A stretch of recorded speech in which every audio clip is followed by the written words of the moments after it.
Assalamualaikum warahmatullahi wabarakatuh.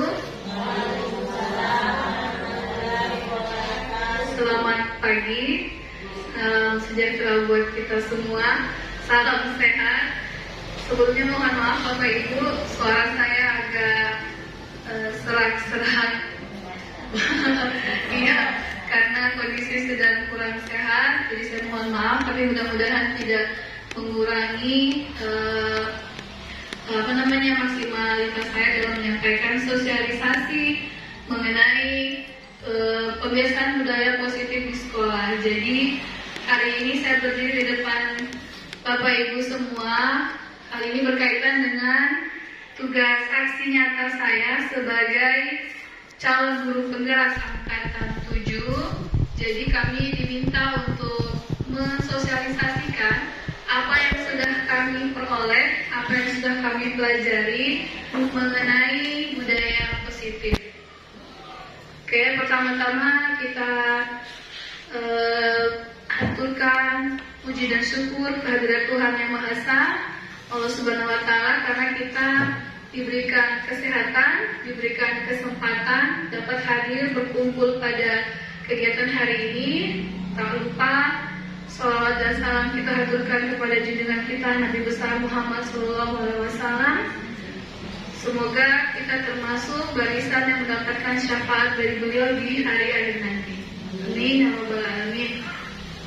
Baik Bapak Ibu, untuk materi budaya positif ini nanti akan terbagi beberapa bagian.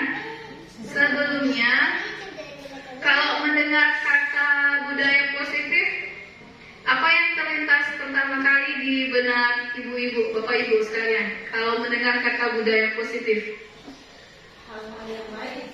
Hal-hal yang baik. Ada lagi budaya positif. Apa ya kira-kira?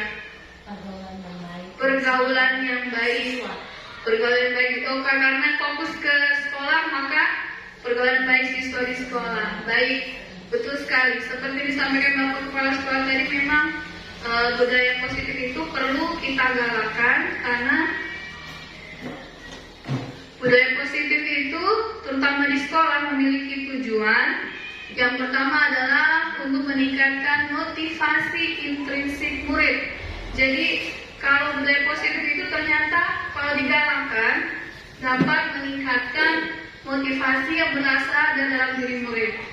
Kemudian yang kedua, ternyata budaya positif itu bisa membentuk karakter murid, juga membentuk karakter guru, serta visi misi sekolah. Oke? Yang mau kita bahas hari ini adalah konsep utama budaya positif di sekolah. Apa saja konsep utama dari budaya positif di sekolah? Yang pertama adalah bagaimana sih perubahan paradigma dalam belajar. Ada beberapa paradigma yang perlu kita rubah, yang selama ini sudah menjadi paradigma umum bagi kita, terutama pendidik. Ada beberapa hal yang perlu kita rubah. Kemudian yang kedua, apa itu disiplin positif? Ternyata ada sebuah istilah namanya disiplin yang positif. Kemudian yang ketiga, nilai-nilai kebajikan. Lalu yang keempat, kebutuhan dasar sebagai seorang manusia itu apa saja. Lalu kemudian yang kelima, motivasi perilaku manusia. Kemudian yang keenam adalah posisi kontrol kita sebagai seorang guru. Nanti kita lihat, kita telah diri kita punya posisi kontrol sebagai apa. Kemudian yang ketujuh, keyakinan kelas. Lalu yang terakhir, ada yang namanya segitiga restitusi. Nah, kita langsung ke yang pertama, yaitu perubahan paradigma pembelajaran. Ya, jadi Bapak Ibu, untuk kurikulum sekarang memang dasarnya adalah beberapa paradigma itu kita kembali ke filosofi pemikiran dari Bapak Ki Hajar Dewantoro. Jadi beliau mengemukakan bahwa tujuan utamanya pendidikan itu adalah menuntun segala kodrat yang ada pada anak agar mereka dapat mencapai keselamatan dan kebahagiaan yang setinggi-tingginya, baik dia berupa sebagai manusia maupun sebagai anggota masyarakat. Jadi ada namanya kodrat. Kodrat anak ada dua, kodrat alami dan kodrat zaman. Kodrat alaminya anak apa? Apa biasanya memang menjadi kodratnya anak-anak, Bapak Ibu? Ya? Bermain. Bermain, apa lagi? Jadi, Jadi berarti kalau kita mau memberikan pembelajaran yang sesuai dengan kodratnya anak-anak, paling tidak pembelajaran itu harus menyenangkan, karena harus sesuai dengan kodratnya si anak. Terus kemudian ada lagi namanya kodrat zaman. Kodrat zaman itu berarti harus sesuai dengan kebutuhan perkembangan zaman. Seperti kalau sekarang kan pembelajaran abad 21, berarti tak lepas dari yang namanya penerapan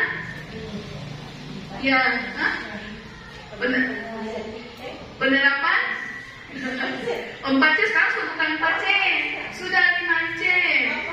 Bukan 4.0, sudah 5.0. Jadi memang harus menerapkan digital teknologi gitu. Jadi memang sudah seperti itu. Nah, terus pendidik hanya dapat menuntun tumbuh atau hidupnya kekuatan kodrat yang ada pada anak-anak agar dapat memperbaiki lakunya, bukan dasarnya hidup dan tumbuhnya kekuatan kodrat anak. Jadi kita yang guru hanya berfungsi menuntun saja, menuntun anak orang itu. Anak-anak itu sudah punya kebaikan atau positif dalam diri mereka, itu yang kita tuntun gitu. Kita tidak bisa lagi mau merubah apa yang menjadi kelebihan, apa hal-hal yang positif pada anak itu yang kita kembangkan. Seperti itu. Ya, pembelajaran paradigma baru merupakan pembelajaran yang dirancang berdasarkan prinsip pembelajaran berdiferensiasi. Kemarin waktu MGMP IPA sudah ada disinggung mengenai pembelajaran berdiferensiasi. Ada yang bisa mengemukakan bagaimana itu pembelajaran berdiferensiasi? Ayo, guru IPA yang kemarin ikut MGMP, ya? Pembelajarannya bisa bervariasi atau menggunakan berbagai teknik pembelajaran atau metode pembelajaran. Betul, ya? Itu salah satunya. Sehingga para peserta didik belajar sesuai kebutuhannya berdasarkan tahap perkembangannya sesuai teori psikologi modern untuk mewujudkan profil pelajar Pancasila. Jadi memang sekarang kurikulum kita memang selalu didorong untuk menciptakan pembelajaran yang sesuai dengan profil pelajar Pancasila. Ibu-ibu atau bapak-bapak sudah familiar dengan profil pelajar Pancasila apa saja? Siapa yang bisa? Apa saja yang termasuk dalam profil pelajar Pancasila? Ada 6. Iya, gotong royong. Ada lagi, ya? Apakah? Kekeluargaan. Nah, kita lihat dulu ya. Ada 6. Sudah kelihatan begini ya? Kurang jelas. Baik, saya bacakan saja. Yang pertama itu adalah beriman kepada Tuhan Yang Maha Esa dan berakhlak mulia. Terus yang kedua adalah berkebinekaan global. Yang ketiga bergotong royong. Yang keempat inovatif. Yang kelima bernalar kritis. Yang keenam mandiri. Jadi pembelajaran kita harus mengacu pada untuk mengembangkan ini ke anak-anak agar mereka kemudian menjadi pelajar-pelajar yang berprofil Pancasila. 6 ini. Seperti itu Bapak Ibu. Nah, sekarang kita masuk ke disiplin positif. Menurut Bapak Ibu, disiplin itu apa sih? Patuh pada aturan. Ada lagi? Disiplin. Hah?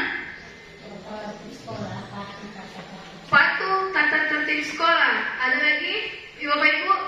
Disiplin. Tanggung jawab. Oke. Ya. Taat pada aturan. Disiplin itu identik dengan harus taat pada aturan.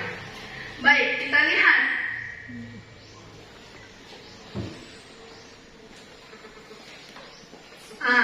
Sebelum ke sana, sebelum ke apa sih disiplin itu, sekarang kita mau mencoba sesuatu. Berpasangan dua-dua orang boleh ya? Coba dulu ya. Kita lihat ngapain. Cari pasangannya, cari pasangan. Coba ya.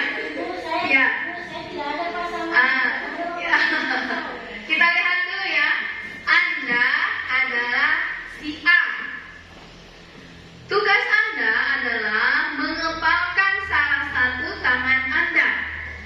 Coba Anda bayangkan bahwa Anda menyimpan sesuatu yang sangat berharga dalam kepala tangan Anda.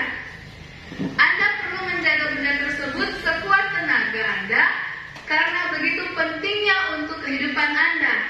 Nah, tugasnya pasangan Anda mencoba dengan segala cara untuk membuka kepala tangan Anda. Teman Anda boleh membujuk, menghardik, mengintimidasi, memarahi, menggoda, menggelitik, bahkan menawari Anda uang agar Anda bersedia membuka kepala tangan Anda. Coba lakukan kegiatan ini bergantian, masing-masing memiliki waktu 30 detik. Siapa yang jadi A-nya dulu? Nah, silakan Ibu Nana, ini mau praktek orang tua. Silakan. Siapa yang A? Bu Roslina.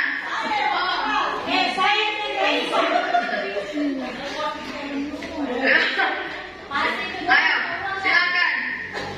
Silakan. Oh, dirayu ya, dirayu.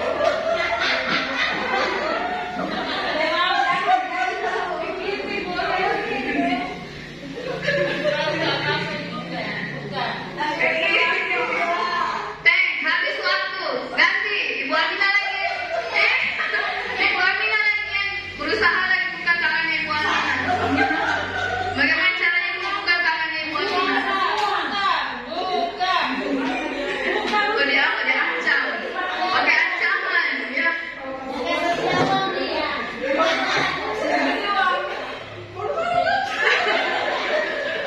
Lagi. Diancam. Habis waktunya. Silakan duduk. Aduh. Kita lihat. Pakai ancaman orang dua. Jawab pertanyaan ini. Apakah Anda atau B, berarti Ibu Rosina, Ibu Amina, membuka kepalan tangannya? Buka tidak kepalan tangan tadi? Tidak. Kenapa? Ibu Amina, kenapa tidak membuka kepalan tangan Ibu Amina? Saya buka sedikit, bagaimana uang dinas? Tadi ceritanya ditawarin uang. Oh, mau dibuka ceritanya?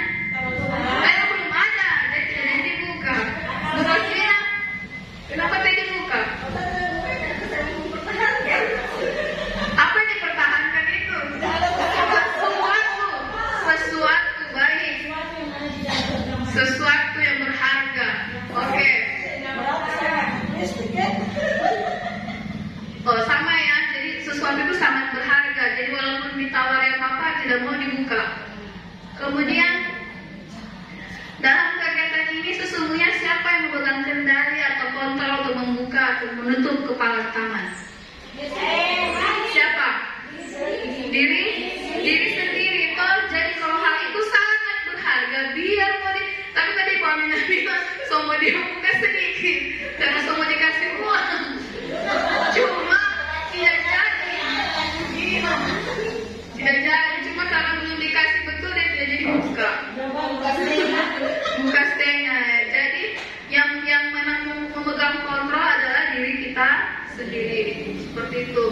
Lalu kemudian, nah, ada salah paham konsep tentang konsep kontrol. Kita lihat, yang pertama adalah ilusi guru mengontrol murid. Selama ini kita berpikir bahwa guru itu memang bisa mengontrol murid ya. Bagaimana menurut Bapak Ibu? Oh tidak, menurut Ibu Amina.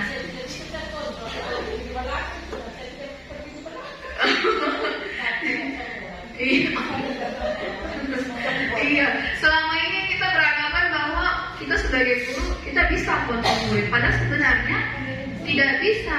Murid itu tidak bisa kita kontrol, Bapak Ibu. Khawatirnya kita kalau mengontrol murid itu menjadi kebutuhan dasarnya dia. Artinya begini, dia mengerjakan PR nanti kita suruh, begitu ceritanya. Yang dia menggunakan seragam yang rapi, nanti guru yang suruh. Isi masuk rapi bajunya, nanti disuruh jalan jongkok gitu ya. Karena nanti khawatirnya itu menjadi kebutuhannya dia baru mau melaksanakan peraturan, nanti dikontrol oleh guru begitu.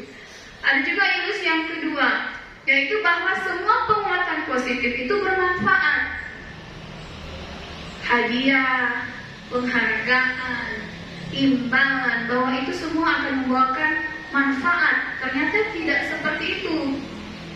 Ya, jadi penguatan positif atau bujukan, kayak tadi dibujuk-bujuk, dan saya kasih kau uang, buka kepala tangan, ternyata tidak mesti itu adalah sebuah bentuk kontrol yang baik, gitu. Yang ketiga, ilusi bahwa kritik dan membuat orang merasa bersalah dapat menguatkan karakter. Kadang mungkin kita supaya karakternya anak-anak itu baik, kita menggunakan kritik gitu ya. Tidak juga, tidak seperti itu. Jadi bukan dikritik ya. Takutnya nanti yang timbul ke anak-anak itu malah dia merasa buruk dirinya. Dia merasa diri itu banyak hal yang negatif pada dirinya. Bukannya dia kemudian menjadi berkembang hal-hal positif dalam dirinya, dia merasa saya ini kurang baik, saya ini berarti nakal karena sering dikritik seperti itu. Kemudian yang keempat, ilusi bahwa orang dewasa memiliki hak untuk memaksa. Yang kadang kita merasa kita punya power yang lebih dibandingkan dengan anak-anak. Kita percaya bahwa kita itu punya tanggung jawab untuk membuat murid-murid melakukan hal-hal tertentu. Ya, ini keliru, konsep yang keliru Bapak Ibu. Nah, sekarang kita berubah paradigma stimulus respon menjadi pendekatan teori kontrol. Kalau yang sebelumnya kita kan stimulus respon itu ceritanya kayak begini, menganggap bahwa kebutuhan semua itu sama. Jadi kita cenderung memaksakan. Padahal sebenarnya kebutuhan setiap orang itu, kebutuhan setiap anak itu berbeda-beda. Itu dalam pembelajaran biasanya kita hanya memaksakan menggunakan satu model saja. Padahal ternyata kebutuhannya anak itu beda. Mungkin anak itu punya gaya belajar kinestetik yang dia harus bergerak. Kita paksakan dia untuk duduk diam mendengarkan penjelasan kita.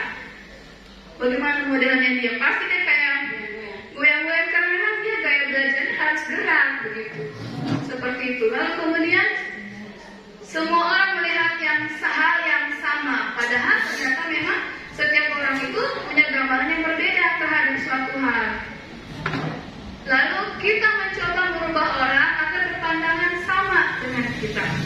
Kita ubah menjadi kita berusaha memahami bahwa pandangan orang lain itu tentang dunia beda, tidak sama dengan pandangan kita. Dipengaruhi mungkin latar belakangnya dan lain-lain. Lalu ini perilaku buruk dilihat sebagai suatu kesalahan.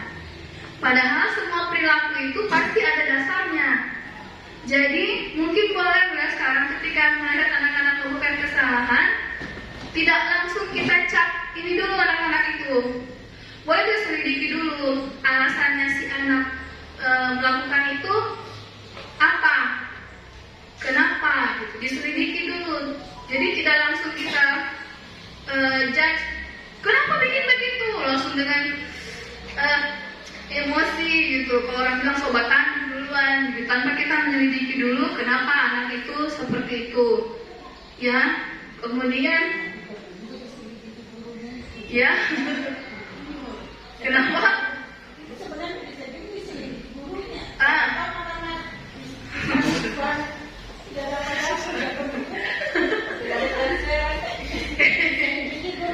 Diselidiki juga gurunya ya. Kenapa? Oh iya, betul, betul, ya betul. Berikut, orang lain bisa mengontrol saya, ternyata tidak. Hanya kita sendiri yang bisa mengontrol diri kita. Lalu saya bisa mengontrol orang lain, tidak bisa. Bahwa ternyata orang lain tidak bisa kita kontrol. Itu terus. Ini makna disiplin positif tadi, bahwa ternyata disiplin itu berasal dari bahasa Latin disiplina, yang artinya belajar. Cuma kita cenderung kalau dengar nama-nama disiplin, kalau dengar kata disiplin di otak kita langsung pasti tata tertib, peraturan, gitu ya. Kayaknya kok dibilang disiplin itu konotasinya ke hal-hal yang berat sekali gitu. Nah, kita saja guru berpikir begitu apalagi anak-anak. Kamu harus disiplin. Dia semua pikir aduh, peraturan lagi, tata tertib lagi, begitu. Padahal sebenarnya arti disiplin itu adalah belajar. Harusnya disiplin itu timbul dari dalam diri, motivasi intrinsiknya, bukan dari motivasi ekstrinsiknya, karena dia takut misalkan. Disiplin misalkan. sudah berubah disiplin. Iya. Oh sudah berubah, disiplin yang dulu dengan disiplin yang sekarang. Disiplin yang dulu bagaimana? Nah, harus tertib. Iya, tapi sebenarnya disiplin itu bukan merubah maknanya, tetapi yang perlu dipahami dari mana asalnya dia mau disiplin. Yang takutnya kan kalau disiplinnya berasal dari luar, ketika misalkan ya disiplinnya itu karena dia takut, misalkan takut kena hukuman. Terus ketika misalkan gurunya tidak ada yang memberi hukuman itu, apakah dia akan mau disiplin? Kan cenderung disiplin tidak ada, biasa aja.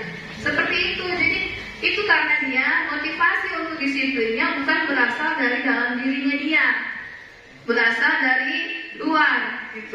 Seperti itu. Ya, disiplin diri adalah bagaimana cara kita mengontrol diri dan bagaimana menguasai diri untuk memilih tindakan yang mengacu pada nilai-nilai yang kita hargai.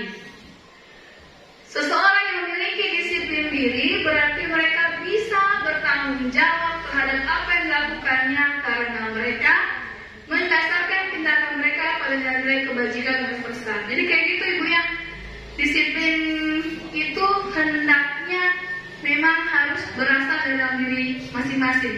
Jadi mungkin begini, ke anak-anak itu mungkin ya, kalau kita misalkan meminta mereka untuk berpakaian rapi, seragam, sepatu juga harus warna hitam, boleh kita jelaskan ke anak-anak mengapa harus begitu, manfaatnya ke mereka itu apa. Kalau mereka sudah paham bahwa ternyata kalau kami diberi peraturan begini, manfaatnya begini, bisa saja timbul bahwa ada motivasi, oh baiklah, karena itu bermanfaat ke saya akan melakukan. Jadi walaupun tidak ada guru yang menghukum mereka, mereka akan tetap melakukan hal tersebut. Gitu. Kalau selama ini kadang kalau anak-anak diberi aturan begitu, ketika guru yang mengontrol tidak ada, sudah dalam lepas lagi, sudah punya baju sudah tidak di dalam lagi, sudah di luar lagi, gitu. Nah, baik kan karena tidak ada guru yang menghukum saya, tidak, karena bukan dalam dirinya, seperti itu. Ya. Suruh anak-anak harus pakai sepatu begini, jangan pakai sana. Masalahnya kalau seperti saya pakai tapi tidak manfaat. Bisa dikasih tahu bagaimanapun. Karena kalau pakai Cari sepatu yang agak bisa bikin nyaman kaki. Mungkin harganya agak mahal, tapi seperti itu. Ya. Kadang mungkin hitam semua. Pernah nggak Bapak Ibu berpikir anak-anak ini bertanya tidak kenapa harus hitam? Disarankan memakai aturan sepatu warna hitam agar tidak ada perbedaan. Ada lagi?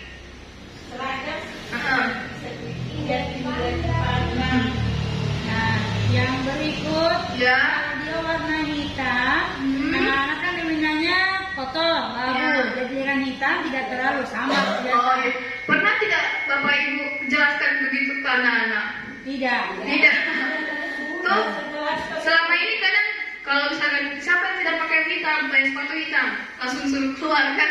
Tidak dijelaskan ke orang kenapa kita itu harus pakai sepatu hitam di sekolah. Dijelaskan begitu. Terus kenapa sih anak-anak itu harus taat peraturan di sekolah? Karena kan alasannya adalah suatu saat mereka ini kan akan menjadi bagian dari masyarakat. Sedangkan di sekolah saja mereka tidak diajar menaati peraturan, bagaimana ketika mereka menjadi bagian dari anggota masyarakat yang aturannya jauh lebih banyak. Gitu. Jadi iya.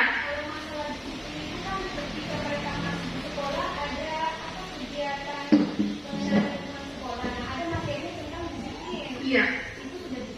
Iya. Oh, sudah pernah dijelaskan sebelumnya kepada siswa. Iya, memang seharusnya seperti itu. Gitu. Jadi tidak hanya serta-merta aturannya kayak begini-begini tanpa memberikan kejelasan ke anak kenapa harus seperti itu. Itu ya. Baik. Berikutnya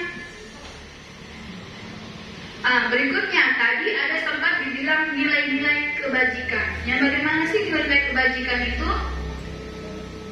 Nah, nilai-nilai kebajikan yang disepakati bersama, terlepas dia itu mau agama apa, mau suku bangsa apa, bahasa maupun latar belakangnya. Nilai-nilai kebajikan adalah sifat-sifat positif manusia yang merupakan tujuan mulia yang ingin dicapai setiap individu.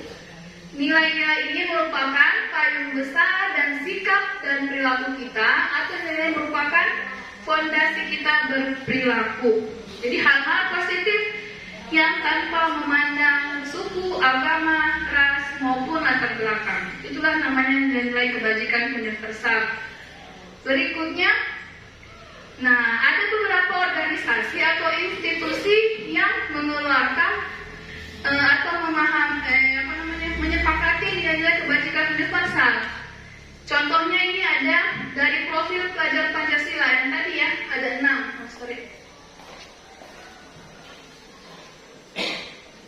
Yang 6 tadi, nah ini. Yang 6 tadi beriman, bertakwa kepada Tuhan Yang Maha Esa, berakhlak mulia, mandiri, bernalar kritis, berkebinekaan global, bergotong royong, kreatif. Ada juga yang dari ini Primary Years Program. Yang mengeluarkan kebajikannya adalah toleransi, rasa hormat, integritas, mandiri, menghargai, antusias, empati, keingintahuan, kreativitas, kerjasama, percaya diri, dan komitmen. Ada lagi dari 9 pilar karakter. Cinta Tuhan dan segenap ciptaannya. Kemudian kemandirian dan tanggung jawab, kejujuran, amanah, diplomatis, hormat dan santun, dermawan, suka menolong dan gotong royong, percaya diri, kreatif dan bekerja keras, kepemimpinan dan keadilan, baik dan rendah hati, toleransi, kedamaian dan kesatuan. Ini beberapa contoh dari kebajikan universal dari beberapa institusi atau organisasi.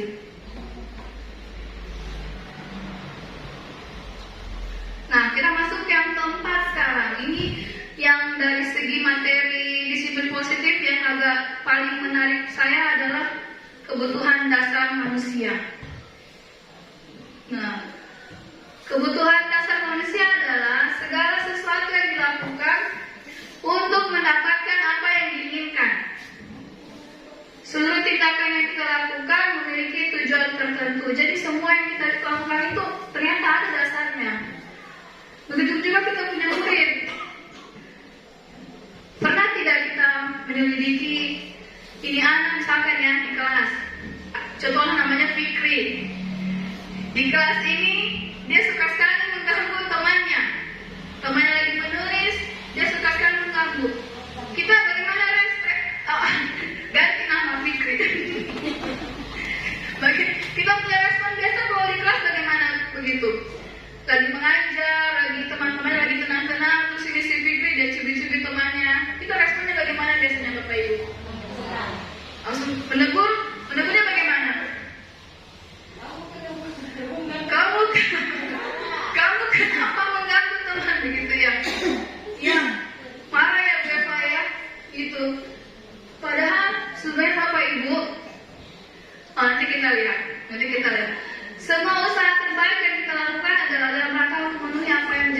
kebutuhan kita. Si Fikri tadi mengganggu temannya, perilaku dia yang suka mengganggu temannya, ternyata ada kebutuhan dasar pada dirinya yang tidak terpenuhi. Ternyata ada kebutuhan di dalam dirinya dia yang dia tidak penuhi, yang tidak terpenuhi. Jadi caranya dia supaya memenuhi kebutuhan itu dia ganggu temannya. Begitu. Nah, kita lihat dulu sekarang 5 dasar kebutuhan manusia. Yang pertama, bertahan hidup. Contohnya adalah kesehatan, rumah, makanan, reproduksi, dan lain-lain. Yang kedua, kasih sayang. Ini rasa diterima. Jadi kasih sayang dan rasa diterima. Contohnya adalah kasih sayang, perhatian, kebutuhan untuk bersosialisasi. Kemudian penguasaan. Jadi ada kebutuhan untuk bisa merasa dia punya kuasa, menjadi terampil, pengakuan, dan didengarkan. Kemudian kebebasan, memiliki pilihan, mengendalikan arah hidup. Siapa yang terakhir? Oh maaf, ini salah ini. Yang terakhir adalah kesenangan, yaitu mencari kesenangan, bermain, tertawa. Kira-kira kalau kasus si Fikri tadi, yang ketika lagi belajar, dia malah asik bareng temannya, ternyata ada kebutuhan dasar. Dan kebutuhan dasar apa yang tidak terpenuhi kira-kira menurut Bapak Ibu? Yang mana Bu Isti? Yang keempat 5 adalah kebebasan dan kesenangan. Mungkin saja dia tidak suka dengan modelnya hanya duduk diam. Dia tipe anak yang gaya badan kinestetik, memang harus gerak. Tapi kemudian dia harus memang gaya belajarnya begitu. Dia sukanya kalau belajar banyak aktivitas, praktek, itu dia suka. Tapi kemudian kita bilang duduk diam, dengarkan ibu menjelaskan. Lama-lama dia punya rasa dia ingin bebas gitu. Yang begitu dia bikin. Dia ganggu temannya. Nah, dia mengganggu teman karena dia merasa saya tidak terpenuhi, saya punya kemauan, saya ingin gerak. Itu makanya solusinya adalah pembelajaran kita perlu divariasikan biasanya. Tidak hanya menonton satu model. Kita harus di kemarin ya, di implementasi kurikulum Merdeka, bagaimana kemudian seorang guru itu harus menanyakan ke anak-anak apa kebutuhanmu. Gini contohnya begini, mau masuk pelajaran bab apalah begitu. Sebelum masuk dulu tanya begini, anak-anak nanti kita pelajaran tentang misalnya di IPS apa Bu Eva?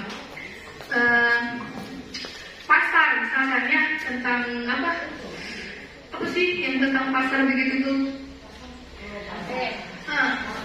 Pasar begitulah. Nanti ekonomi oke. Macam-macam ini ya ekonomi. Nanti kita belajar materi tentang ini. Ini semua kita pelajari. Kamu nanti maunya kita belajarnya bagaimana? Pernah nggak Bapak Ibu tanya ke mereka? Menganalisa dalam kebutuhan. Ibu, saya sukanya kalau begitu. Saya pergi pasar betul. Ibu, saya tidak suka. Saya maunya belajar di perpustakaan saja. Saya maunya misalkan saya maunya ke mall. Tapi kalau gitu. Atau kita tanya, bagusnya kita belajar nanti bagaimana? Apakah kita putar video atau tanya dong, oh ya Bu, saya suka putar video, maka laksanakan itu. Makanya memang dalam pembelajaran itu harusnya kita melakukan diagnostik awal dulu. Kemampuan dasar anak-anak bagaimana? Gaya belajar anak-anak itu bagaimana? Tidak perlu yang rumit-rumit pakai format dulu, nggak usah. Kita tanyakan saja dulu. Suka nggak kalau kita belajar misalkan ke lab komputer, kita cari-cari di internet. Jadi memang sudah tuntutannya jika dalam satu kelas misalkan ada anak-anak yang suka nonton video, ada yang tidak suka, dia sukanya internetan. Laksanakan, fasilitasi itu. Itulah pembelajaran berdiferensiasi. Bagaimana caranya Ibu?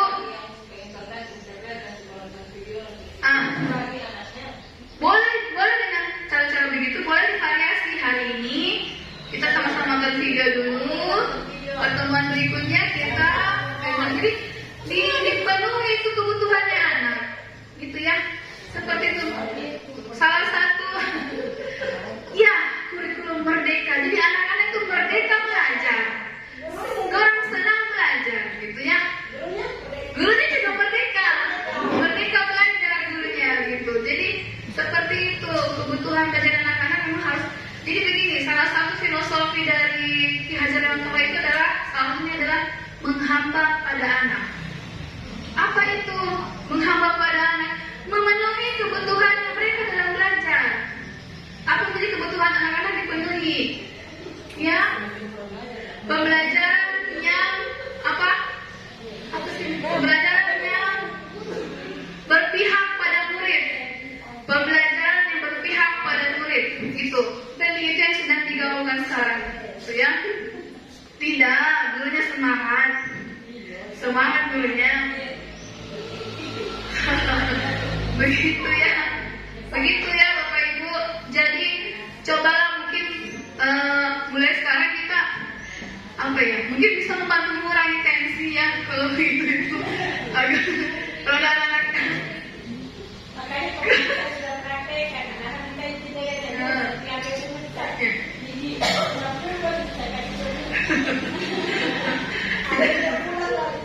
oh tidak bisa begitu juga dikasih bebas begitu, tetap harus ada kontrol tadi, gitu ya. Jangan-jangan jadi kesempatan untuk gurunya, gitu. Ya, jadi Bapak Ibu ingat ya bahwa setiap perilaku manusia itu ada ada mendasarinya, ada kebutuhan dia. Perilaku yang kita anggap buruk itu mungkin ada kebutuhan dasar yang tidak terpenuhi, gitu. Jadi bukan hanya tugas, saya pikir bukan hanya tugasnya guru BK kemudian yang harus menganalisa anak-anak. Harusnya kita wali-wali kelas maupun guru mata pelajaran paling tidak total wali kelas lah mengenali kita punya anak wali ini.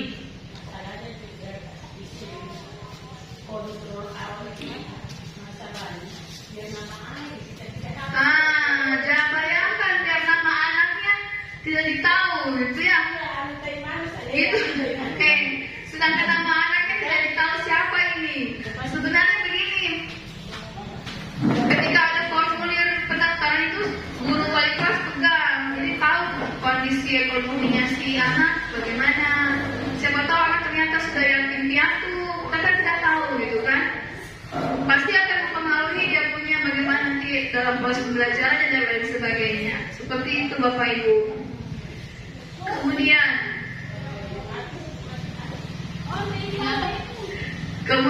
yang kelima, motivasi perilaku manusia.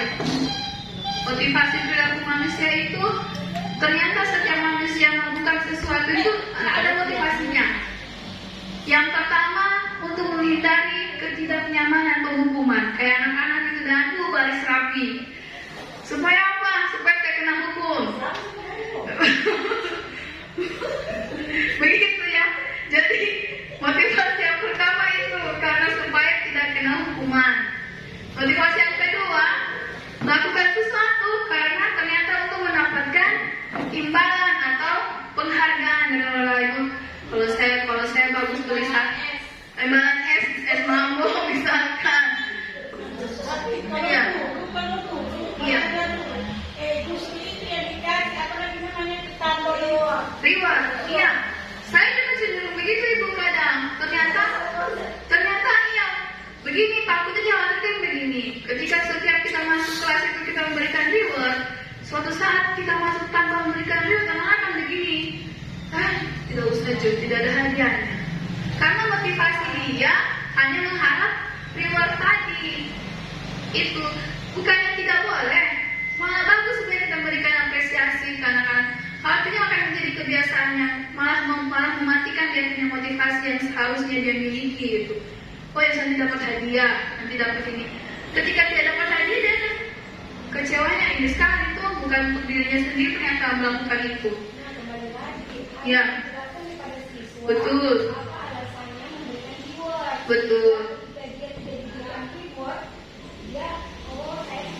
Ya, iya. Kembali ke yang tadi, bahwa ternyata bahwa penguatan positif tidak selamanya adalah sesuatu yang baik. Guru harus cermat gitu. Saya juga begitu kebiasaan anak-anak ini saya kasih reward. Ternyata memang ketika dia tidak lagi memberikan reward ya turun motivasinya, sudah dikasih hadiah. Gitu. Bagusnya yang ketiga motivasinya untuk menjadi orang yang diinginkan dan menghargai diri sendiri dengan nilai yang mereka percayai bahwa saya melakukan ini untuk kebaikan saya, untuk supaya saya bertambah disiplin misalkan, untuk saya bertambah kebaikan saya gitu. Jadi memang untuk dirinya sendiri, bukan karena orang lain. Jadi ini motivasi.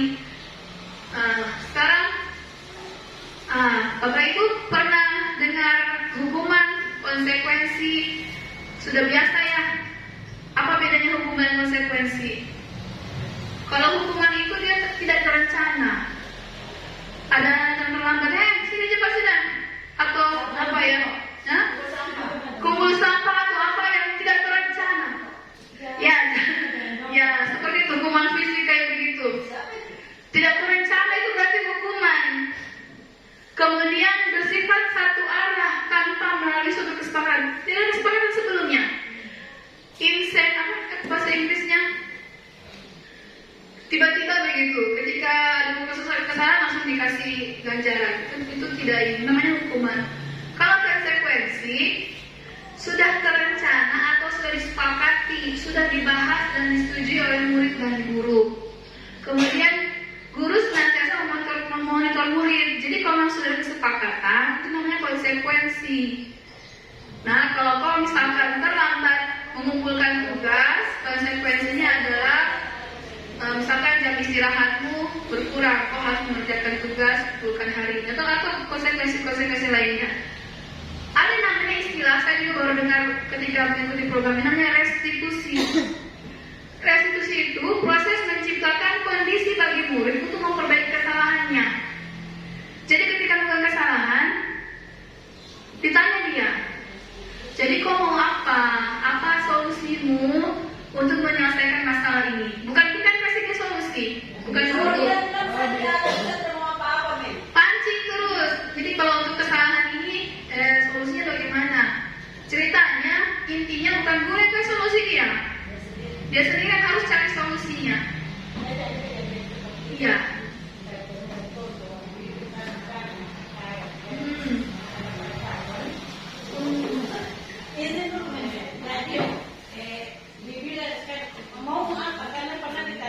Entah kawin.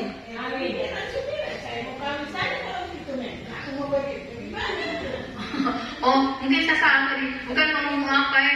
Maksud saya tadi kata itu solusinya. Nah, masalah ini kan ketika terjadi sebuah masalah gitu. Ketika kan ada solusi. Jangan kita memberikan solusi. Kalau begitu kalian berdua dikasih kalian saya jangan. Bukan kita yang memberikan solusi. Iya, maksud. Iya. Jadi gitu. Pokoknya intinya tujuannya restitusi itu adalah terjadi inisiatif sendiri oleh siswa. Dia menyadari bahwa dia salah. Lalu ketika sudah menyadari salah, solusinya bagaimana? Nah, kan misalkan sudah ada konsekuensi sebelumnya, ya sudah, oh ya Bu, sesuai dengan kesepakatan saya harus begini-begini. Nah, silakan gitu. Dia akan menyadari sendiri, oh ya saya salah. Solusi itu kayak begini. Jangan kita lagi yang tentukan. Itu namanya restitusi. Nah, berikut saya mau tanya kuis. Ya, soal pertama. Kehilangan 10 menit jam istirahat untuk mengerjakan tugas karena terlambat datang dan tertinggal pelajaran selama 10 menit. Ini konsekuensi atau hukuman? Menurut Bapak Ibu, kasus ini di kelas kalau terlambat pasti ada konsekuensi. jadi menurut Ibu ini konsekuensi atau hukuman? Konsekuensi. Ada yang beda? Hukuman. Kita lihat jawabannya. Konsekuensi. Iya, ini konsekuensi. Iya. Kemudian ini masuk konsekuensi atau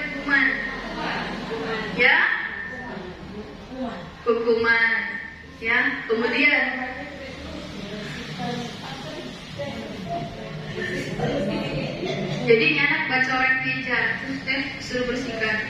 Itu tidak dari situ sih, hanya konsekuensi itu hukuman pilihannya. Apa?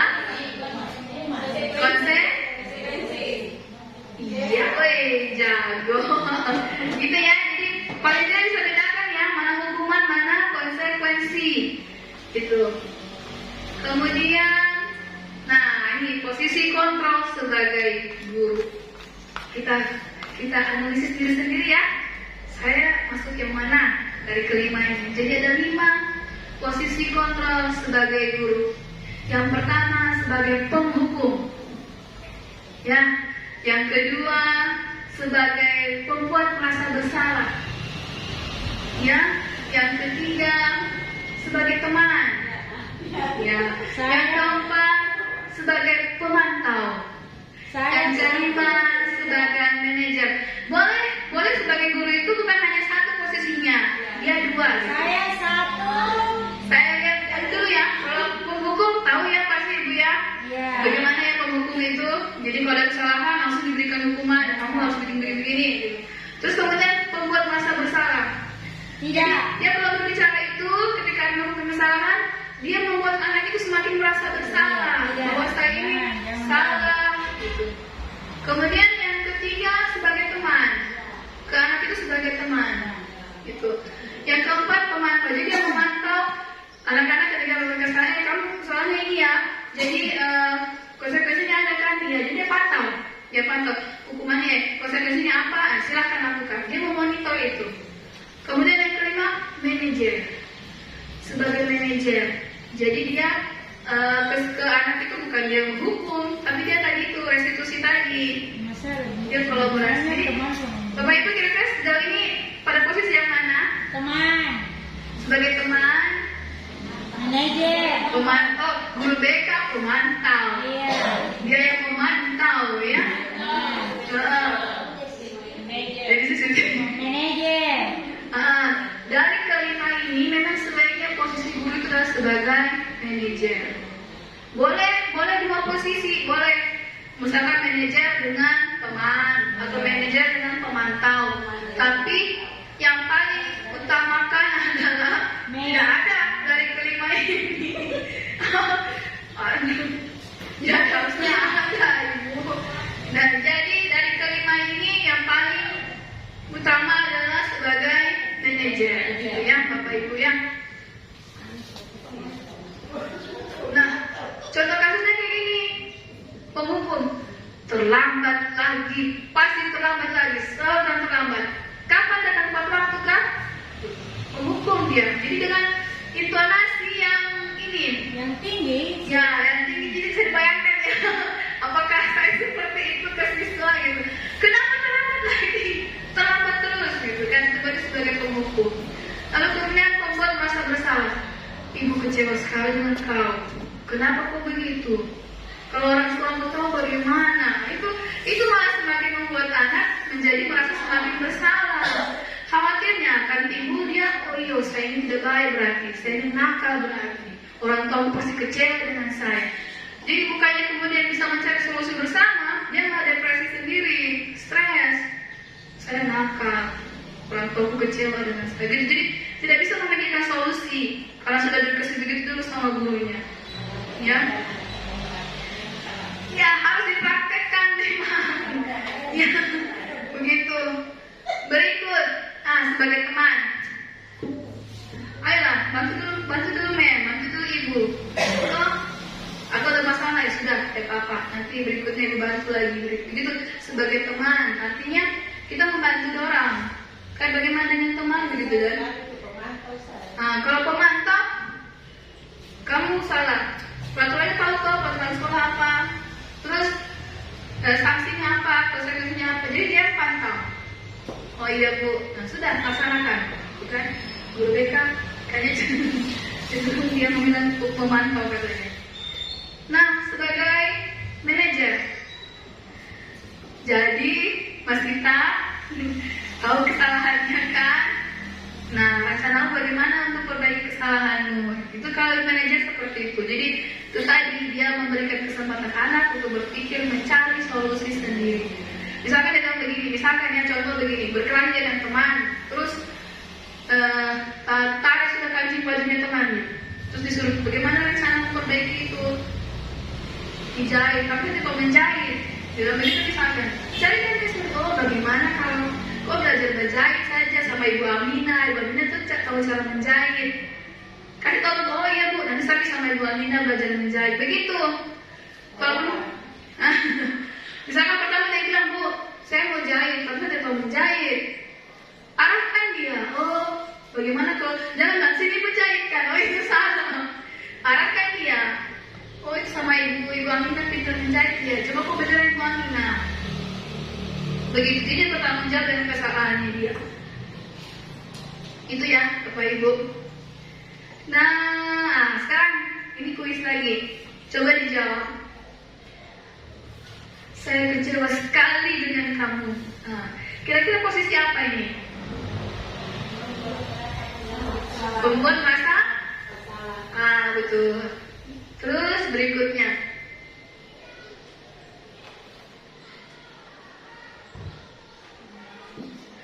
Kamu ini selalu saja salah.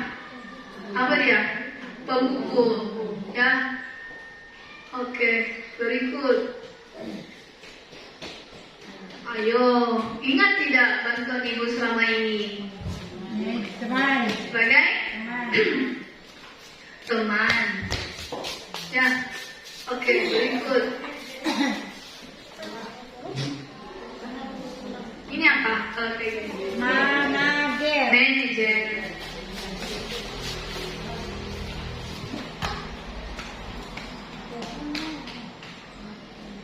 Nanti kamu harus tinggal di kelas untuk menyelesaikan tugas yang belum selesai.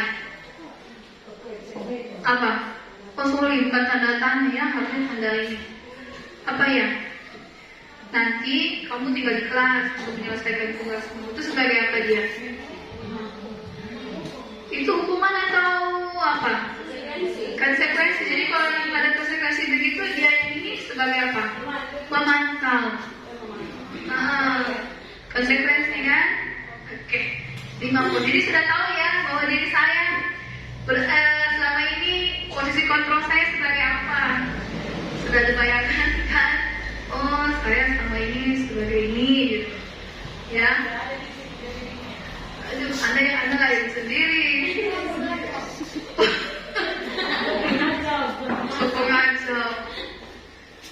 Yang ketujuh, keyakinan kelas. Pernah dengar keyakinan kelas Bapak Ibu? Belum. Kalau peraturan kelas pernah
dibuat dalam bentuk positif begini. Jangan begini tulisannya, keyakinan kelas, jangan ribut. Itu kalimat positif, itu kalimat negatif. Negatif. Tidak boleh begitu kalimatnya. Negatif. Apa contohnya yang misalkan kalau keyakinan kelas ini?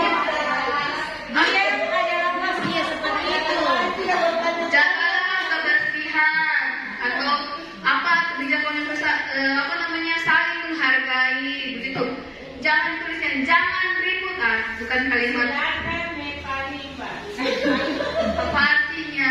Kalau melontek. Ada apa? Gitu ya. Nah ini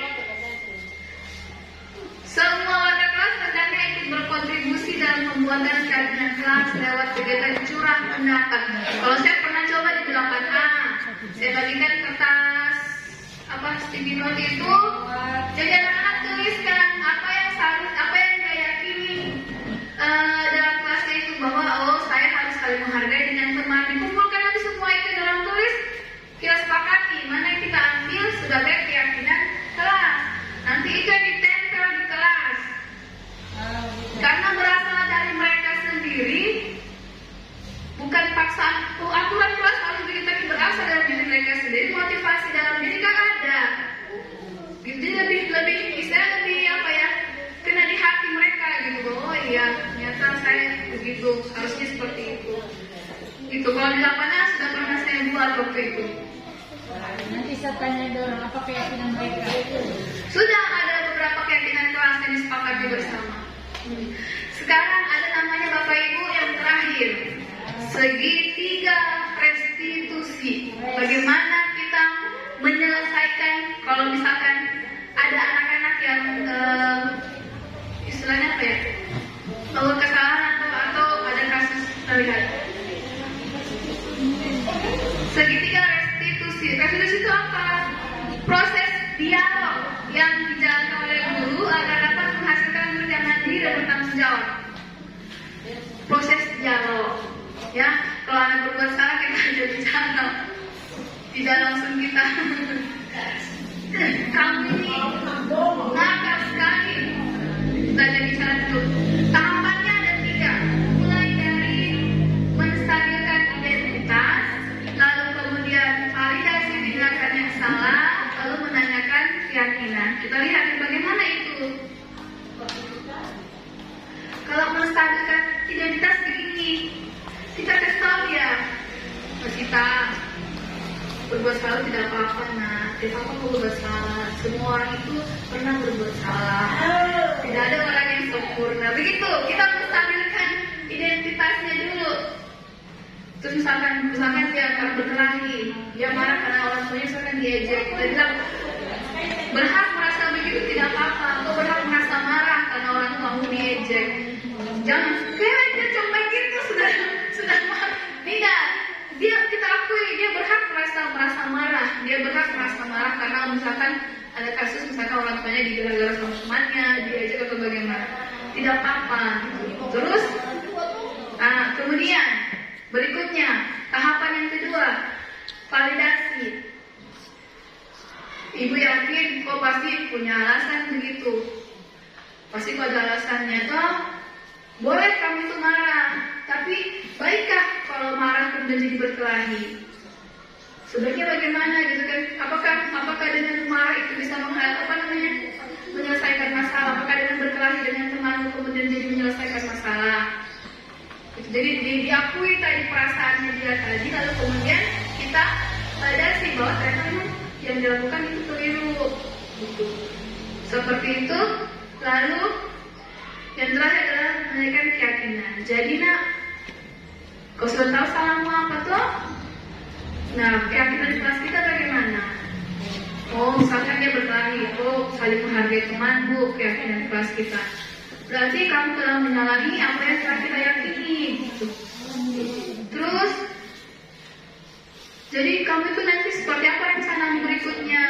Misalkan habis berkelahi dia dengan temannya ada yang rusak apa, jadi rencana bagaimana? Oh, saya mau minta maaf, Bu. Terus nanti sama-sama dengan dia saya perbaikan, itu bagaimana lah gitu. Ya, seperti itu tahapannya segitiga restitusi dalam menyelesaikan masalah. Ya, Bapak Ibu, ini saya perlihatkan dulu contoh penerapan segitiga restitusi. Miftah, sehat nak? Sehat, Bu. Alhamdulillah. Orang tua bagaimana? Alhamdulillah sehat juga, Bu. Alhamdulillah. Kali ini Miftah memanggil ke sini karena ada beberapa laporan dari beberapa orang guru mata pelajaran dan rekap absen bahwa katanya 2 minggu ini Miftah jarang sekali masuk sekolah. Dan kalaupun masuk sekolah, Miftah datangnya terlambat. Apa benar seperti itu? Iya, Mem. Boleh Miftah jelaskan kenapa alasannya? Kadang saya tidak datang ke sekolah karena harus membantu pekerjaan di rumahnya. Pekerjaan rumah seperti apa kalau Mem boleh tahu nak? Mencuci piring, membersihkan rumah, kadang juga membantu lingkungan. Tapi sebelumnya Miftah kan selalu rajin datang ke sekolah dan tidak pernah terlambat. Boleh Mem tahu apakah ada alasan lain? Sebenarnya saya sering bangun kesiangan, Mem. Jadi pekerjaan rumah yang selesai sebelum jam 6 jadinya lambat selesai. Mengapa bangun kesiangan nak? Apakah Miftah sering tidur larut malam? Iya, Mem. Saya bermain HP, Mem. Kadang lupa waktu. Miftah, terkadang memang kalau main HP itu menyenangkan sekali. Kita bisa sambil main game, sambil nonton, ataupun berselancar di media sosial. Mem ataupun teman-teman Miftah mungkin kalau sedang bermain HP pun kadang lupa waktu. Namun, Mem khawatir jika hal ini terus berlanjut akan mempengaruhi fokus Miftah dalam belajar. Tugas Miftah sebagai pelajar adalah belajar, bukan? Lalu, apakah Miftah memahami aturan mengenai kehadiran di sekolah? Iya, Mem. Kalau kehadiran tidak mencukupi 80%, maka tidak diizinkan untuk mengikuti ujian semester. Nah, Miftah kan sudah tahu mengenai aturan tersebut. Sekarang, karena Miftah sudah tahu, apa yang Miftah akan lakukan? Saya akan rajin masuk sekolah, Mem, dan tidak akan terlambat lagi. Bagaimana cara Miftah supaya Miftah bisa mengusahakan untuk datang setiap hari ke sekolah dan tidak terlambat lagi? Saya akan mengurangi bermain HP, Mem. Saya tidak akan tidur larut malam lagi. Jadi bisa bangun lebih pagi lagi dan semua pekerjaan rumah bisa diselesaikan lebih cepat. Baik, Alhamdulillah kalau begitu. Apakah mulai besok Miftah akan mengusahakan untuk tidak datang terlambat ke sekolah lagi? Iya, Mem. Terima kasih ya. Mem sangat menghargai usaha Miftah yang nanti akan mengusahakan untuk tidak datang terlambat lagi ke sekolah. Dan Miftah bisa mengatur waktu dengan baik sehingga bisa menyelesaikan pekerjaan di rumah dengan lebih cepat. Sekarang Miftah boleh kembali ke kelas.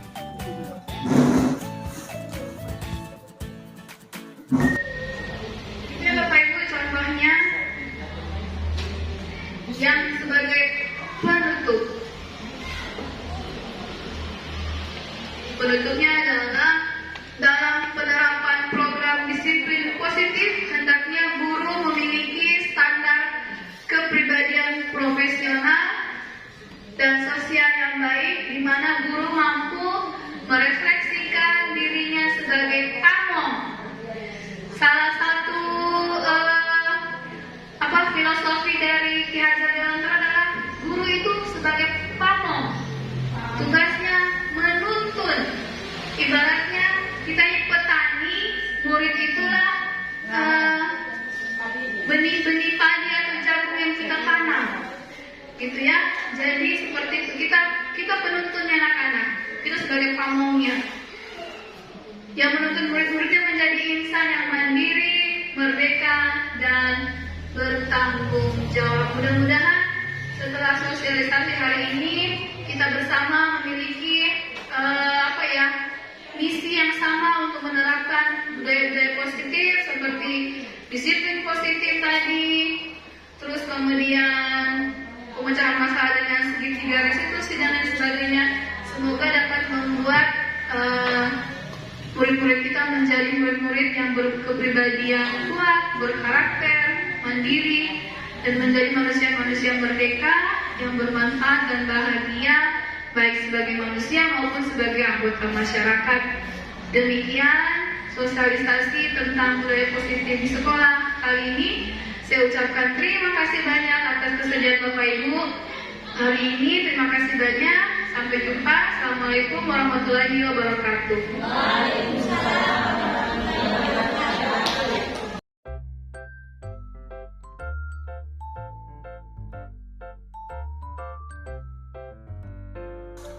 Assalamualaikum warahmatullahi wabarakatuh.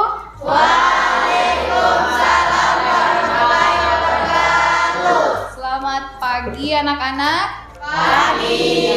Jadi anak-anak, pada kesempatan kali ini Mem akan bersama-sama kalian membuat sebuah keyakinan kelas.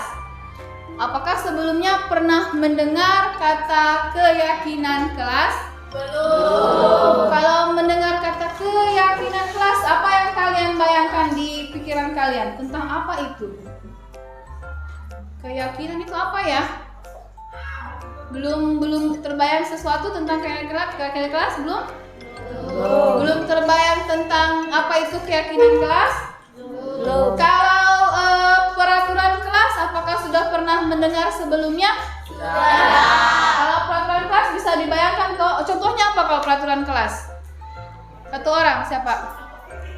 Contoh peraturan kelas, kira-kira apa contohnya? Tidak boleh ribut. Tidak boleh ribut. Oke, kayak begitu. Nah, bedanya dengan keyakinan kelas itu adalah hal-hal yang kita inginkan di kelas ini. Kalian sebenarnya ingin kelas ini seperti apa? Maunya di kelas ini bagaimana? Antara misalkan siswa dengan guru, seperti apa sebaiknya? Terus antara siswa dengan siswa dalam kelas ini seperti apa? Maunya bagaimana? Coba misalkan antara dengan teman. Kalau dengan teman sebaiknya bagaimana? Antara satu siswa satu dengan siswa yang lain bagaimana sebaiknya?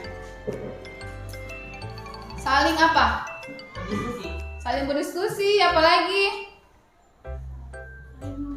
Saling menghargai, seperti itu. Jadi ceritanya hari ini kita mau membuat keyakinan kelas. Tujuannya adalah agar kita punya kelas ini berjalan dengan apa ya? Tertib, dengan nyaman. Kalian juga senang di kelas, senang juga belajar. Tetapi bedanya dengan peraturan kelas. Peraturan kelas itu kan sudah ditetapkan memang di kelas. Kalau keyakinan kelas, kalian sendirilah yang menentukan maunya seperti apa. Kalau dengan guru, seharusnya bagaimana menurut kalian? Dengan teman, seharusnya seperti apa? Itu ya. Kalian coba pikirkan satu saja, per orang satu. Antara kalau saya harusnya bersikap bagaimana ya kalau dengan teman, atau supaya kelas ini terjaga kebersihannya bagaimana. Tapi kalimatnya tidak kayak tadi bilang jangan ribut. Nah, kalau keyakinan kelas tidak menggunakan kata jangan, tidak menggunakan kata tidak juga dilarang, tidak boleh. Kalau misalkan jangan ribut, kita ganti dengan kalimat apa yang tidak pakai jangan ribut supaya lebih bagus kalimatnya, kita ganti apa? Jangan pakai kata jangan dan tidak menggunakan tidak boleh. Tapi maksudnya sama supaya tidak ribut. Apa maksudnya? Kalimatnya bagusnya apa? Nah, ingat tidak menggunakan kata jangan, tidak menggunakan kata tidak boleh. Menggantikan kalimat jangan ribut. Tujuannya sama supaya kita tidak ribut. Apa ya bagusnya ya? Dilarang berisi. Apanya? Dilarang? Tapi masih pakai kata dilarang. Jadi ya kita tidak menggunakan tidak boleh, tidak menggunakan dilarang, tidak menggunakan apa tadi? Tidak boleh, tidak dilarang. Jangan itu pakai kalimat itu. Apa kira-kira? Bisa diam. Bisa? Diam. Kurang tepat apa ya? Bagusnya? Jangan berusaha pakai kata jangan. Apa ya kira-kira ya? Tapi maksudnya seperti itu. Maksudnya supaya di kelas itu tertib. Apa kira-kira? Apa ya?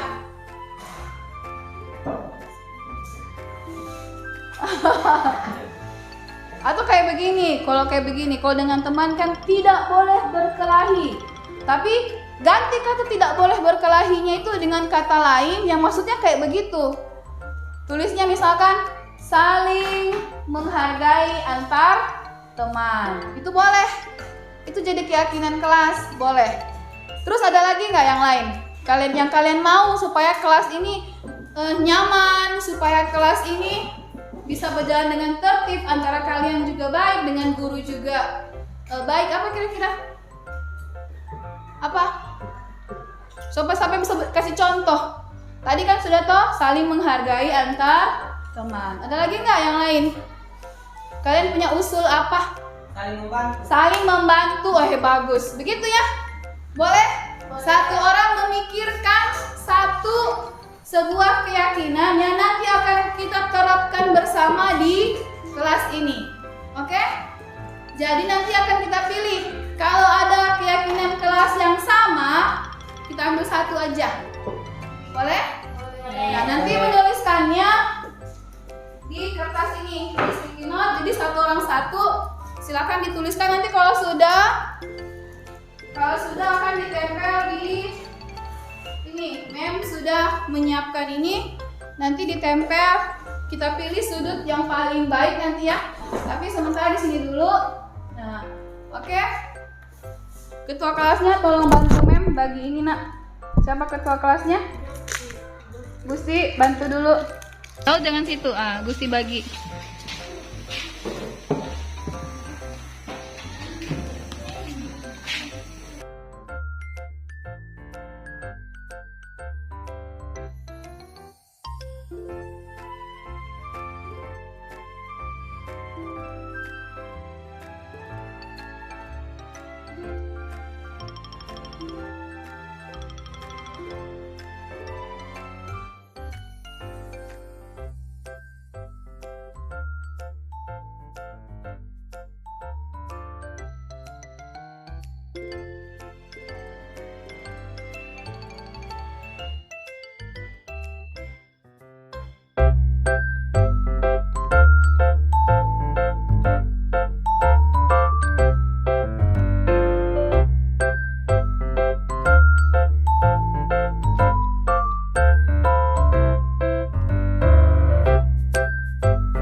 Sangat penting agar supaya kelas nyaman dan aman.